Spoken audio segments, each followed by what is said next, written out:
তাহলে tug of ওয়ারে 120 জনের মধ্যে 60 জনই বেঁচে আছে। আর মনে রাখবেন, এদের মধ্যে যে কোনো একজনই $4,56,000 বাড়ি নিয়ে যাবে। অলরাইট এভরিওয়ান, আপনারা কি সবাই মন দিয়ে শুনবেন? যেরকমটা আপনারা জানেন যে স্কুইড গেমে 4 নম্বর গেম ছিল মার্বেলস।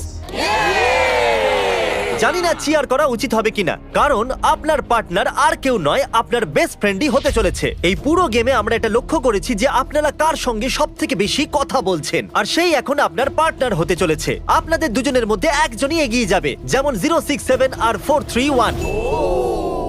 ও আমার বেস্ট ফ্রেন্ড। আমরা পেরেছি। আমাদের মতে আপনারা দুজন রুমমেট আর বেস্ট ফ্রেন্ডও। আমরা পুরো রিসার্চ করেছি। এখান থেকে যাওয়ার পরে আমাদের দুজনকে একই ঘরে থাকতে হবে, একটু অকওয়ার্ড তোমাকে হবে। ছাড়া আমি এটা করতে পারতাম না একে বন্ধু। অপরকে ছাড়া এটা আমরা করতে পারতাম না। আমি খুশি যে তুমি আমার সাথে আছো। সবাই 10টা মার্বেলে ভরা একটা ব্যাগ পাবে, আর এদের নিজের বেস্ট ফ্রেন্ডের সাথে একটা গেম খেলতে হবে। 20 মার্বেল জিতলেই সে আগে এগিয়ে যাবে, কিন্তু জেতার অর্থ নিজের বেস্ট ফ্রেন্ডের এলিমিনেশন।